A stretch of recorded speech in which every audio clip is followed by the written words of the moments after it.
The night sky burned with falling metal and fire as Jake Morrison watched from his military base in Colorado. And he had seen many things fall from space in his 12 years as a soldier, but nothing like this strange ship that twisted through the air like a living creature and left trails of silver light behind it when Jake and his team reached the crash site deep in the forest. They found her standing next to the broken ship, and she was tall, with long white hair that seemed to glow in the moonlight, and her ears were pointed like something from old stories, and her eyes held a sadness that made Jake want to help her, even though he knew he should arrest her first. Behind her was a dragon, and Jake had to blink several times to believe what he was seeing, because dragons were not real.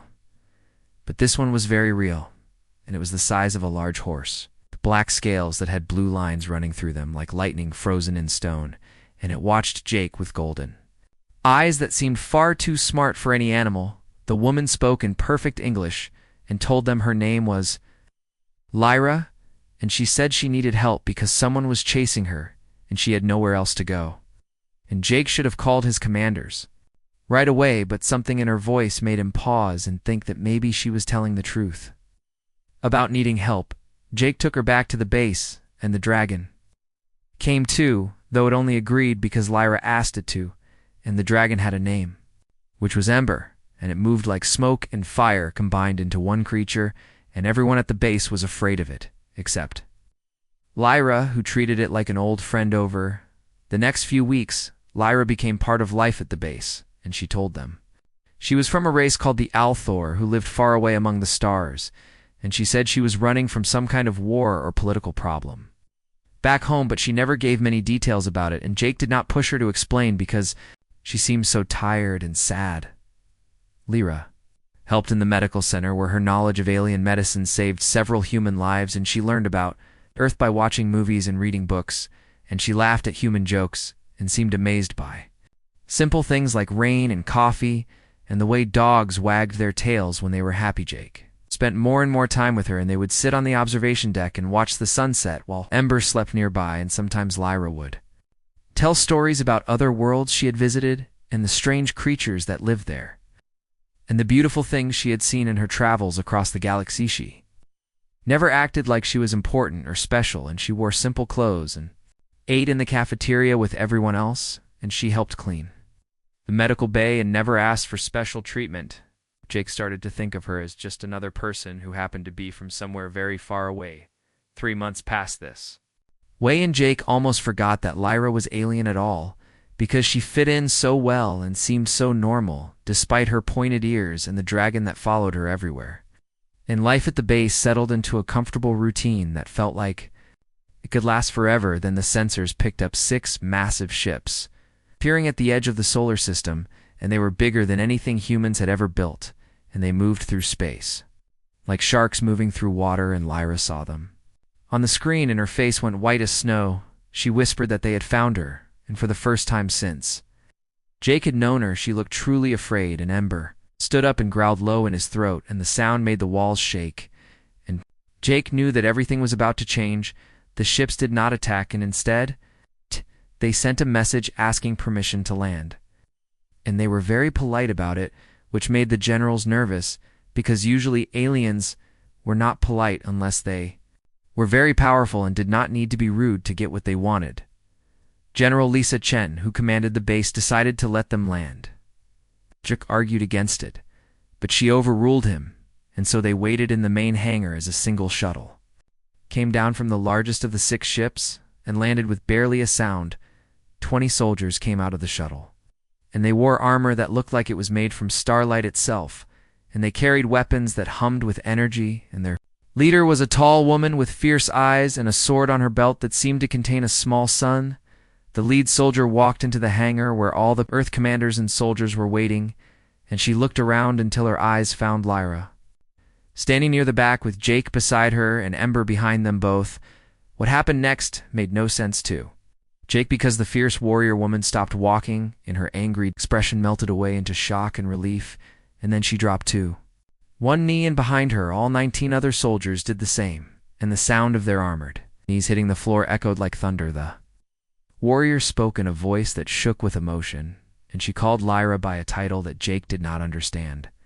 At first, and she said they had been searching for her across 100 star systems, and she begged Lyra to come home because her people needed her desperately. Jake turned to look at Lyra and saw tears in her eyes, and her hands were shaking, and she looked at the kneeling soldiers with an expression of pain and regret and resignation all mixed together, and Ember made a sound that might have been satisfaction.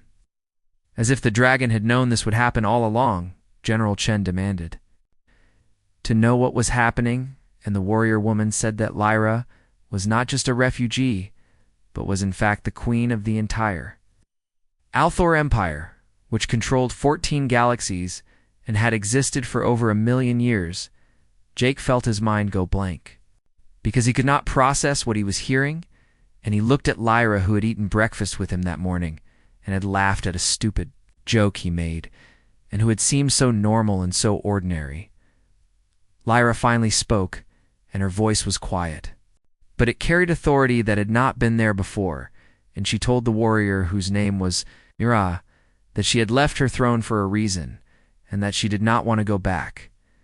Mira stood up, and her face was hard now, and she said that brother who had taken the throne when she left was now dead, and that the empire was falling apart without a proper ruler, and that millions were dying in a war with an enemy called the Zarkoth. Said the empire needed its true queen, and that Lyra had to come home whether she wanted to or not. And Mira put her hand on her sword, and every human soldier raised their weapons, but Mira ignored them completely. Jake finally found his voice and asked Lyra if it was true, and she looked at him with those sad ancient eyes and said yes, she was a queen, and yes, she had run away from her responsibilities, and yes, she had lied to him by not telling him the whole truth. She explained that she had ruled for 300 years and had grown tired of the weight of the crown and the endless decisions that cost lives no matter what she chose, and she had just wanted to be free for a little while and to be treated like a normal person. Mira interrupted and said that 43 million people had died in the 3 months since Lyra disappeared, and she asked how many more would die while Lyra played at being ordinary. Lyra closed her eyes, and Jake saw her shoulders slump, and when she opened her eyes again, something had changed, and the gentle refugee was gone, and in her place stood someone who looked like they could command galaxies. She told Mira she would go back, but she needed 1 week to say goodbye. And Mira started to argue, but Lyra's voice became cold and hard, and she said 1 week she would not go at all, and even Mira seemed to understand that this was not a bluff. Warrior bowed and agreed to wait 1 week, but said her ships would stay in orbit to make sure Lyra did not run again, and then she and her soldiers left the hangar, and Jake was alone with Lyra and Ember in the ruins of everything he thought he knew.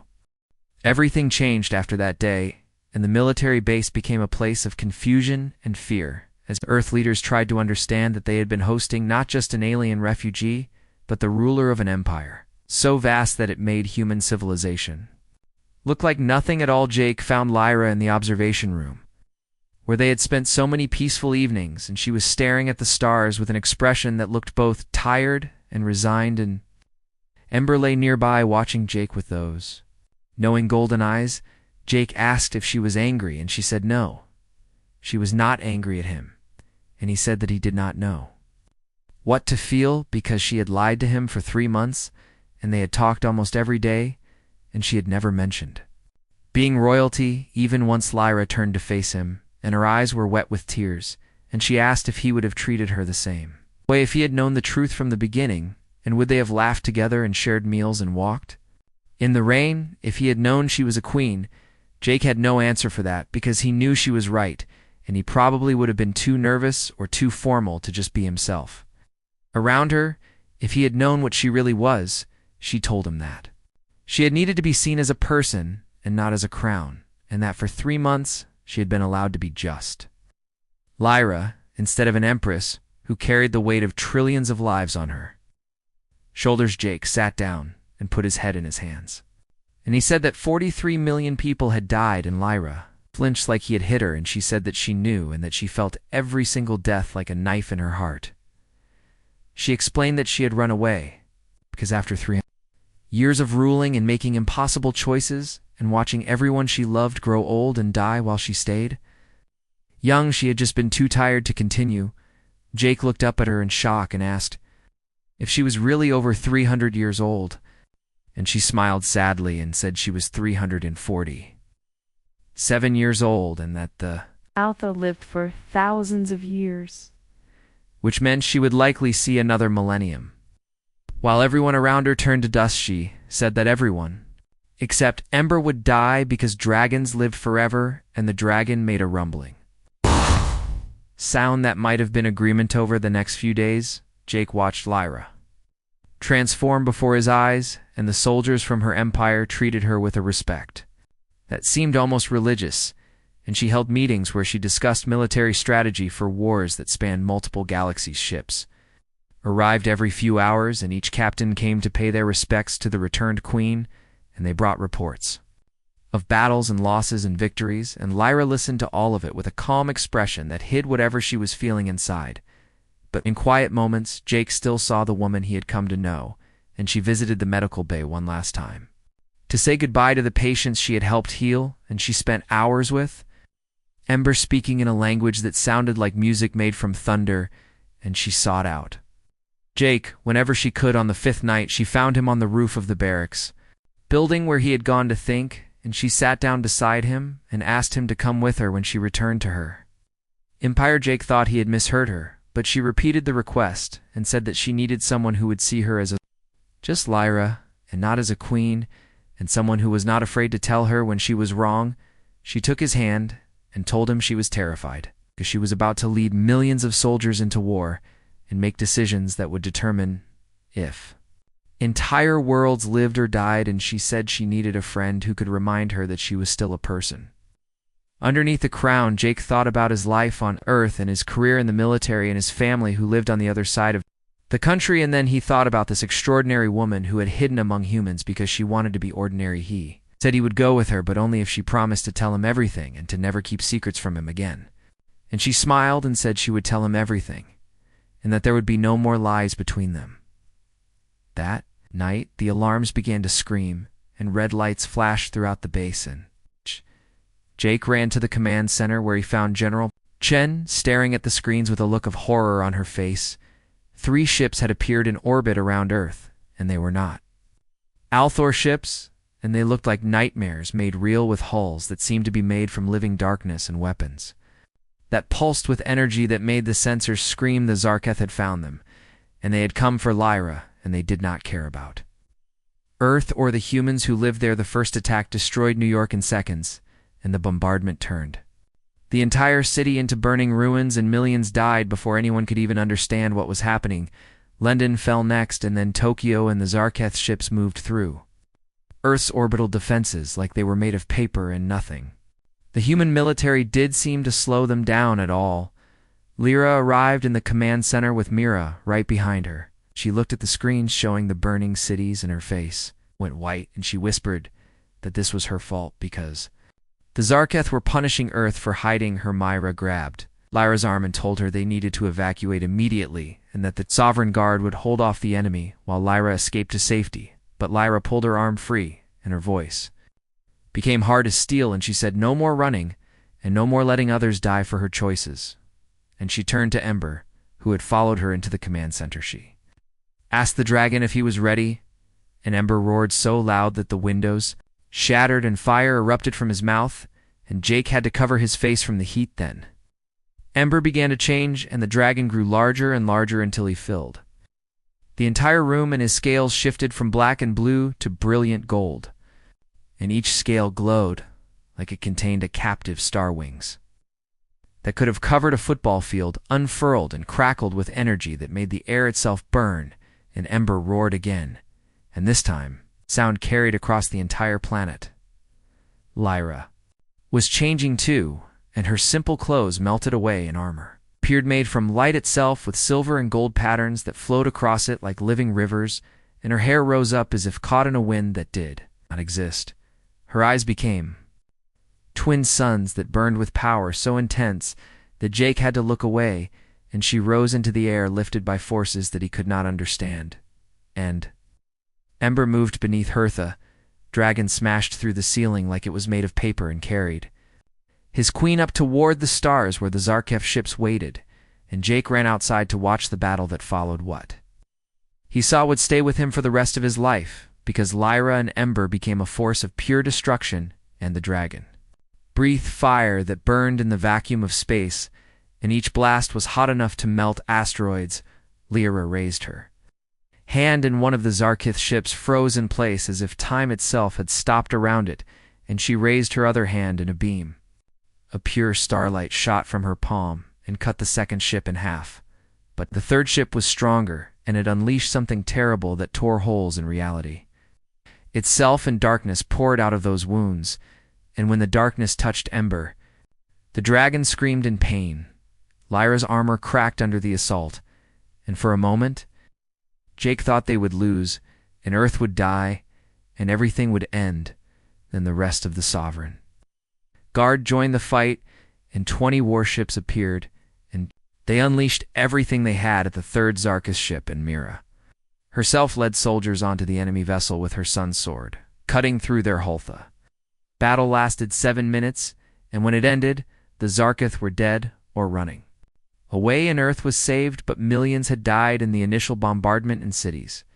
Lay in ruins, Lyra descended from the sky like an angel of vengeance, and she landed in what remained of the command center with Ember settling beside her. The Aneta, power faded from her eyes and her armor dimmed. She looked exhausted and ancient and unbearably sad, and everyone who saw her fell silent because they had witnessed something beyond human understanding. She looked at Jake and whispered that she was sorry, and that this was why she had run away.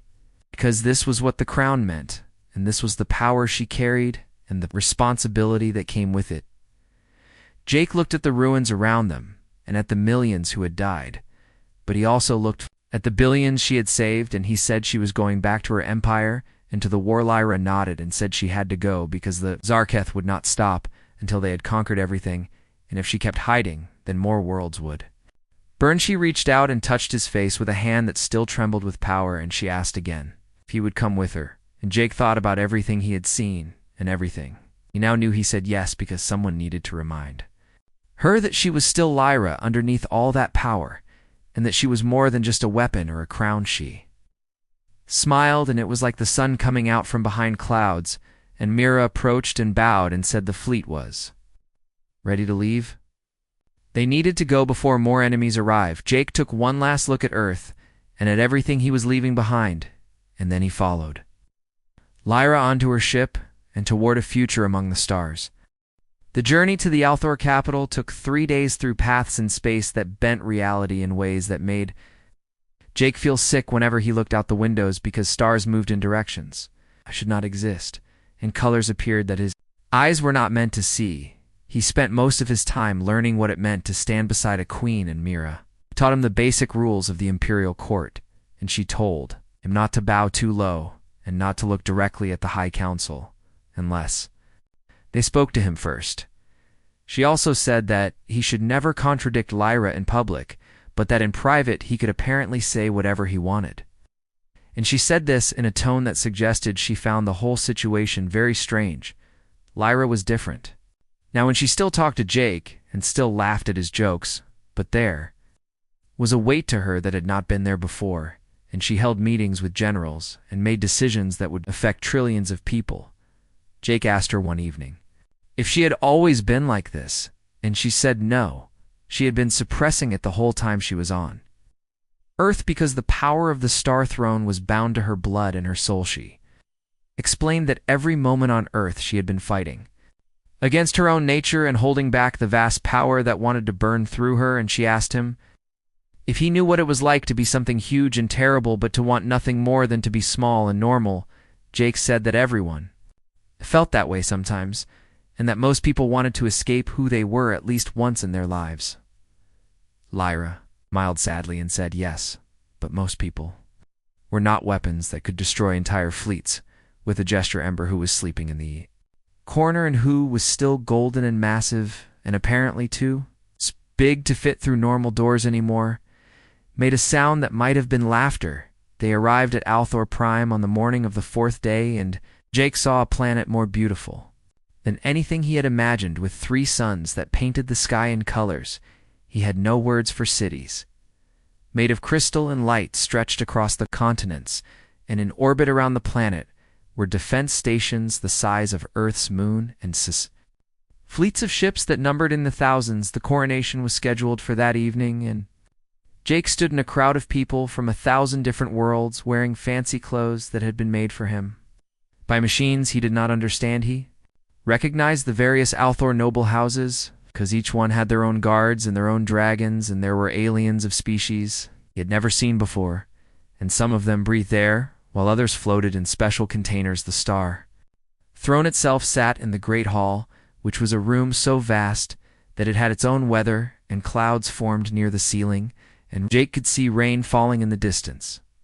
The throne was carved from a piece of a dying star, and it still burned with cosmic fire, and just looking at it made Jake's eyes water. Lyra entered the hall not with music or ceremony, but with simple purpose, and she wore armor made of pure light, and Ember walked beside her, and each step the dragon took rang out like a bell. The High Council bowed as she passed, and they were 12 ancient Althor, who were each older than human civilization, and their faces were like carved stone. The ceremony was conducted in a language that Jake did not understand, but he felt the power of the words, and they seemed to press against his chest like a physical weight. When Lyra sat on the star throne, light poured from her, and from the throne, and from Ember, who roared his approval, and every dragon in the Empire answered that roar, and Jake felt the sound in his bones. She stood as Empress Lyra, starborn, and when she spoke, her voice carried to every world in her empire through some kind of technology or magic that Jake could not comprehend. She told her people that she had abandoned them once, but would not do so again. She said the Zarket had made a mistake by attacking Earth and killing millions of innocents. She raised her hand, and a map of the Empire appeared in the air, showing all the places where the Zarketh had invaded, and she said they had spent too long defending and too long debating while good people died. She declared that the Empire would now attack, and they would drive the Zarketh back and reclaim every stolen world. And she said they would show the enemy why the Althor had endured for 1,000,000 years. The crowd roared their approval, and Jake watched Lyra transform from the gentlewoman who had crashed on Earth into an empress who could reshape the cosmos itself.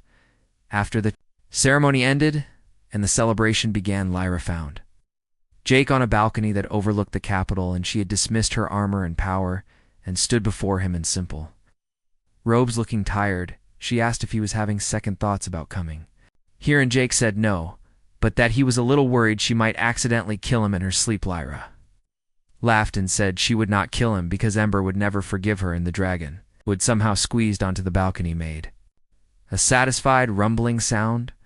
Jake asked what would happen now, and Lyra said now came the hard part, because she would have to fight a war and play politics and make impossible choices that would save some people and doom others. Said she would carry the weight of trillions of lives and do it alone, because that was what being Empress meant. To Jake corrected her and said she was not alone, because she had Mira and the Sovereign Guard, and she had her people who loved her. He asked if she had him too, and Lyra turned to look at him, and in that moment she was not an empress or a weapon, but just a woman who was scared and hopeful. Jake said yes, she had him, and he would remind her that she was more than a crown, and he would tell her when she was being stupid, and he would help her stay human, even though she was not actually human. She kissed him, and it only lasted a moment, but Jake felt the power in her, and the weight of ages, and also something young and hopeful all mixed together. When she pulled away, she thanked him for seeing her, and for staying with her when he could have chosen the safety of Earthen. The distant war fleets were gathering in orbit, because the Zarketh would not surrender easily, and the battles ahead would be long and brutal. But in this moment, an empress and a human stood together under alien stars, and the universe felt less vast and less lonely than it had before. Before spread his wings, and his golden scales caught the light of 3 suns, and he roared his approval to the heavens somewhere out there. Jake's homeworld was healing from its wounds and rebuilding its cities, and Jake had left it behind to stand beside a queen who commanded 14 galaxies. The next morning, Lyra called a war Council and Jake stood in the back of the room as she laid out her strategy for the campaign against the Zaketh enemy-controlled 17 solar systems that had once belonged to the Empire, and they were using those systems as bases to launch raids deeper into Althor territory. Lyra wanted to cut off their supply lines first, and then crush each base one at a time, and she assigned fleets and generals to each task with a confidence that came from 300 years of experience. Mira asked about the risk of spreading their forces too thin, and Lyra said they had the numbers and the technology to fight on multiple fronts, and that the Zarketh were expecting a defensive strategy. By attacking everywhere at once, they would keep the enemy off balance and unable to coordinate their own forces effectively. The generals bowed and left to prepare their ships and troops, and Jake was alone with Lyra. Again she looked at him and said she was glad he was there, because having someone who knew her as just Lyra helped her remember why she was fighting in the first place. She said it was easy to forget that each number in the casualty reports was a real person with a family and dreams. When you were making decisions for trillions, Jake said he would help her remember, and that he would make sure she stayed connected to the people she was trying to protect. Lyra took his hand, and they walked out onto another balcony and watched as the war fleets began to move into formation. Of ships filled the sky, and each one carried weapons that could crack planets and shields that could withstand the heat of sun's dragons. Flew between the ships, and their scales glinted in the light, and their roars echoed across the void. This was the might of the Althor Empire, and it was beautiful and terrifying at the same time. Alara said that in 3 days the first battles would begin, and that many would die. No matter how well they planned, she said she would carry each death with her for the rest of her very long life, and Jake squeezed her hand and said he would help her carry that weight together. They watched the fleets prepare for war, and in the distance the stars burned cold and eternal. The first battle came sooner than expected, when a Zarketh fleet attacked one of the outer colonies and killed 2 million people before the Althor forces could respond, and Lyra received the news while she was having breakfast with Jake. She very still, and her eyes became distant, and Jake saw her hands shake slightly before she put down her cup and stood up and walked out of the room. Without saying a word, he found her an hour later in the war room, staring at reports of the attack. An Ember was beside her with smoke curling from his nostrils, and Mira was there too, looking grim. Ira asked how fast they could move the third fleet to intercept the Zarketh before they escaped back into their own territory, and Mira said they could be in position within 6 hours. Lyra ordered the attack and said she would lead it personally, because she was tired of sitting in safety while her people died, and Mira started to argue, but one look at Lyra's face made her stop. Jake said he was coming too, and Lyra turned to him and said, "Absolutely not, because this would be a real battle, and humans were fragile, and he would likely." Jake said he had been a soldier for 12 years, and he knew the risks, and besides, someone needed to make sure she did not do anything reckless. Lyra looked like she wanted to argue, but Ember made a sound that might have been approval, and she sighed and said fine, but he had to stay on the flagship, where it was relatively safe. They boarded the command ship 6 hours later, and Jake wore armor that had been made for him and carried a weapon that the Althor said would work even for a human, though it was designed for someone much stronger. The third fleet consisted of 200 ships and 15,000 soldiers and 300 island dragons, and when they arrived at the target system, the Zarketh were waiting for them.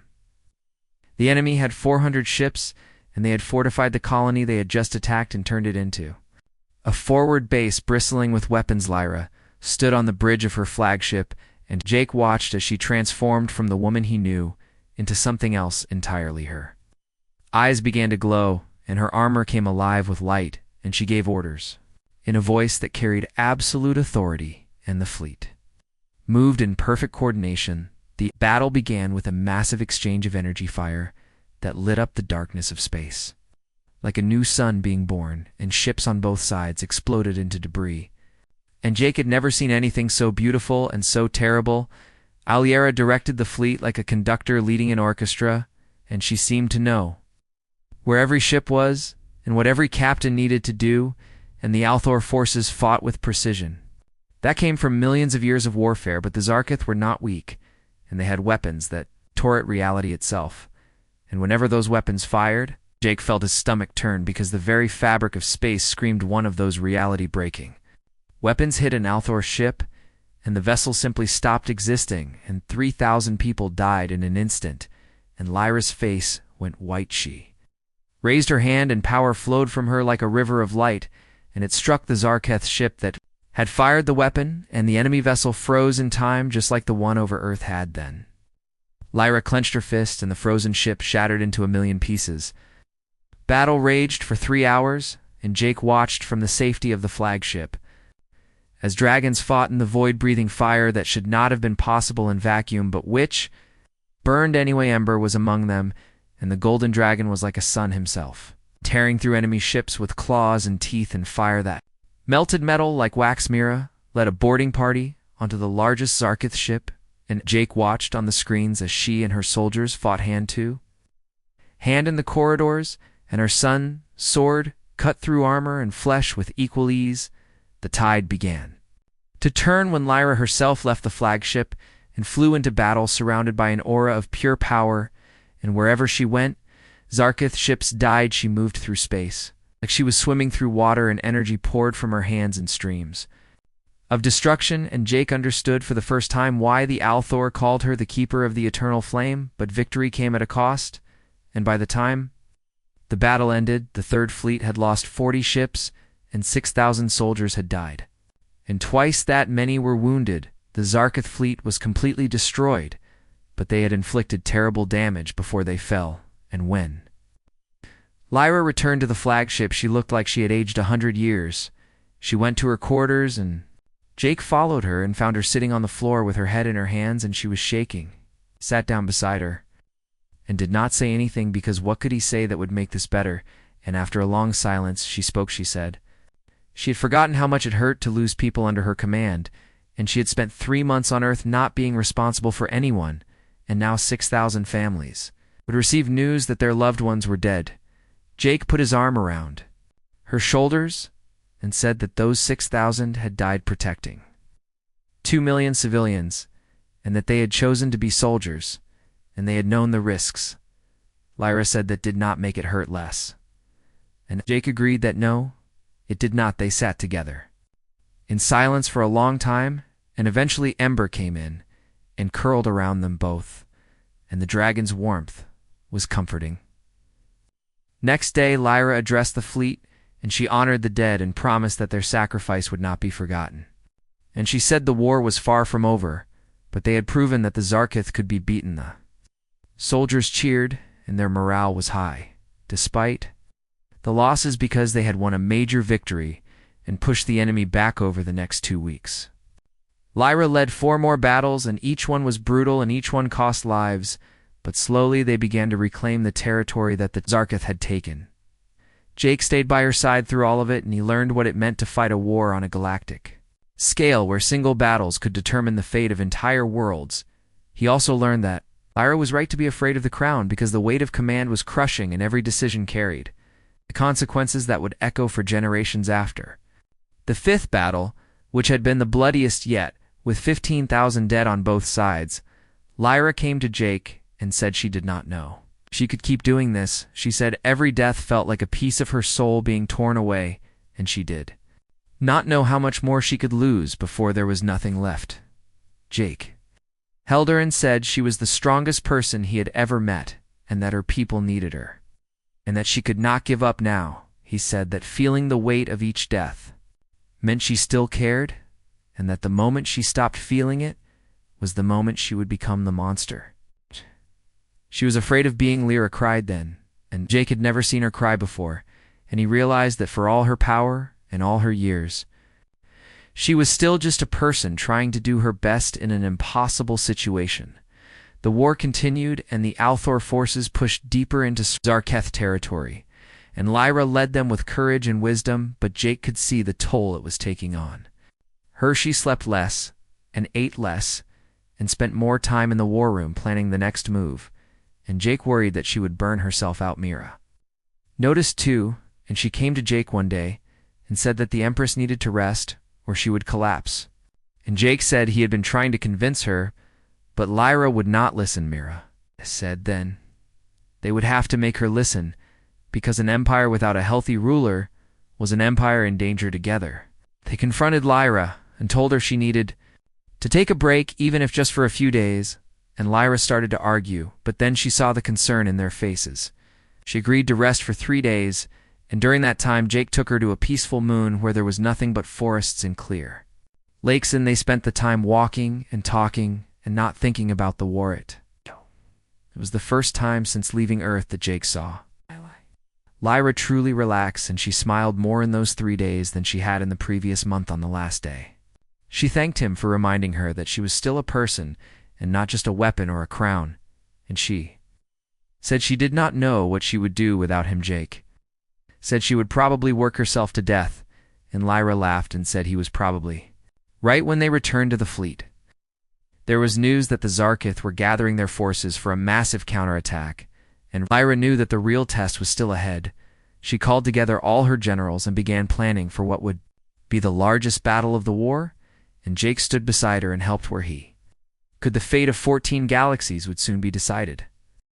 The Zarkith gathered their entire remaining fleet at a system called Carthax, which had once been an Althor fortress world but had fallen early in the war. Intelligence reports said they had over 1,000 ships and were preparing to launch a massive invasion. Lyra called together every available fleet and assembled a force of 800 ships and 30,000 soldiers and 500 dragons, and she knew this would be the battle that decided everything.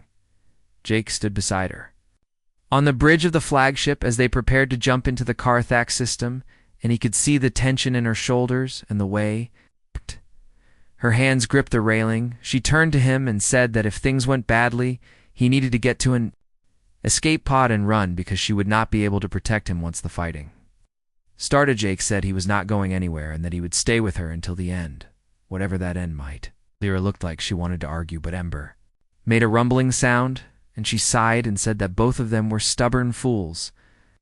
The fleet jumped into the system and immediately came under fire from the Zarkith fortifications and the opening barrage destroyed 12 Althor ships before they could even raise their shields. Lyra gave the order to advance, and the fleet surged forward, and the largest space battle in 1,000 years began. The Zarkith had prepared well, and they had filled the system with mines and traps and automated weapons platforms, and the Althor forces took heavy losses in the first hour, but Lyra had planned for this, and she had divided her fleet into 3 groups that attacked from different angles, and the Zarkith found themselves surrounded and unable to coordinate. Their defense dragons flew through the chaos, breathing fire and tearing at enemy ships with claws and teeth, and Ember led them all, shining like a golden star against the darkness.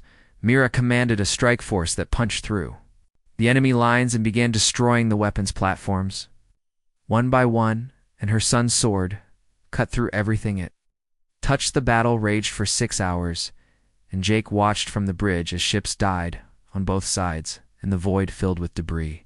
And frozen bodies. Lyra fought from the bridge, directing the fleet with one hand and unleashing her power with the other, and energy poured from her in waves that shattered enemy vessels.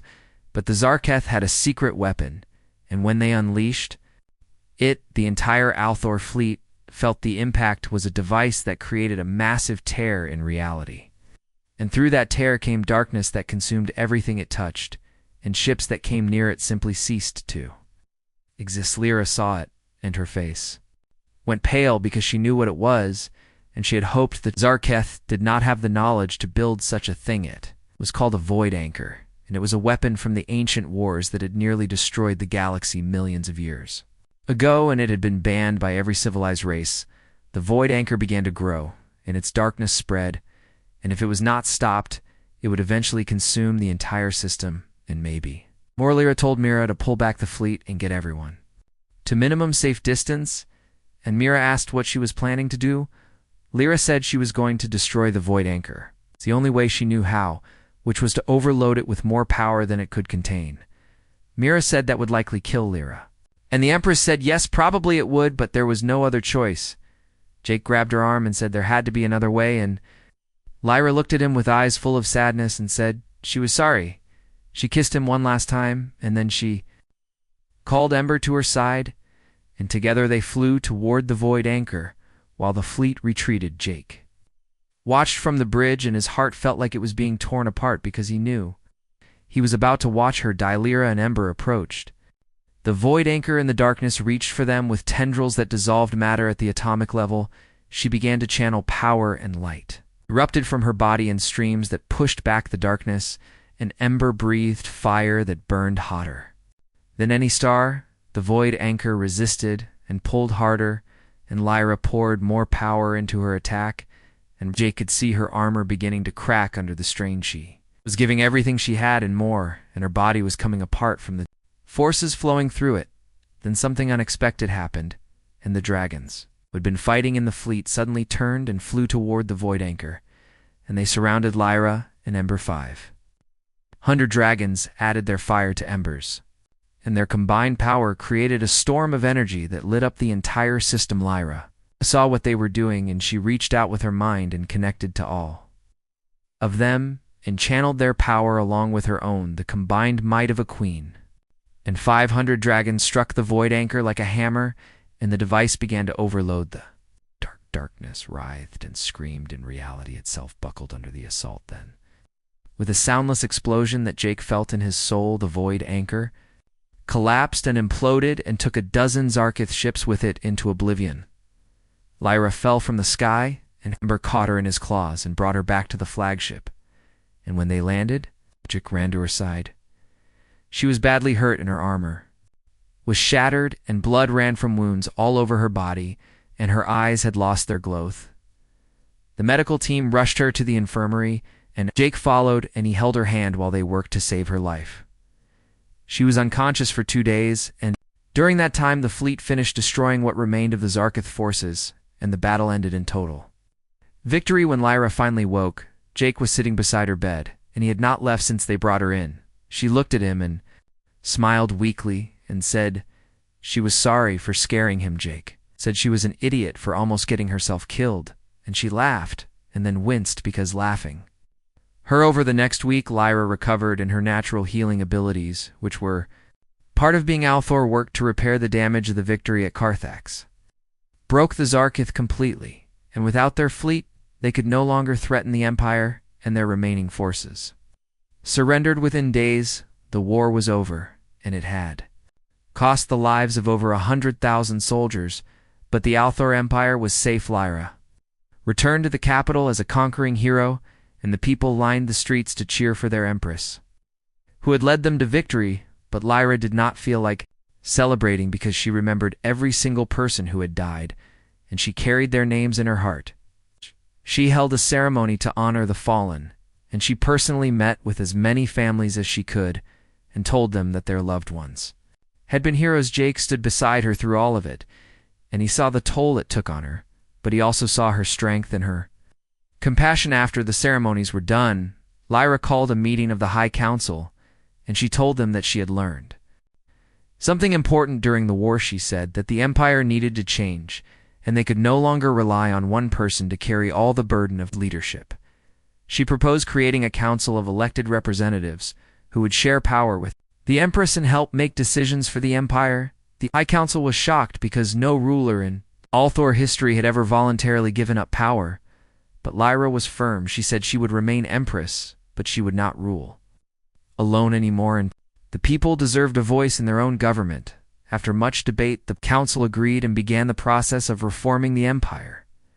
Jake asked her later why she had done it, and Lyra said that the war had taught her that no one person should have to carry such weight alone. She said that by sharing power, she would make the Empire stronger and ensure that it could survive, even if something happened to her. Jake said she was probably the wisest ruler in galactic history, and Lyra laughed and said she had just made a lot of mistakes and learned from them. 6 months after the war ended, Lyra and Jake stood on a balcony overlooking the capital and watched the first meeting of the new Representative Council. The Empire was at peace and rebuilding, and there was hope for the future. Lyra took Jake's hand and said she was glad he had come with her because she did not think she could have survived without him. Jake said he was glad too, and that he had found something among the stars that he never expected, which was a home ember who was lying nearby and who had returned to his smaller black and blue form. Oh, maybe. made a contented sound. The three of them watched the sun set over the capital, and in the distance stars twinkled in the gathering darkness. Somewhere out there, Earth continued to turn, and humanity continued to grow, and Jake knew that one day humans would join the other races among the stars. But for now, he was content to stand beside an empress who had become his best friend and his love. The war was over, and the Empire was safe and together. They would face whatever came next, because no matter how vast the universe or how heavy the crown, there was always hope, as long as people stood together, and that was enough.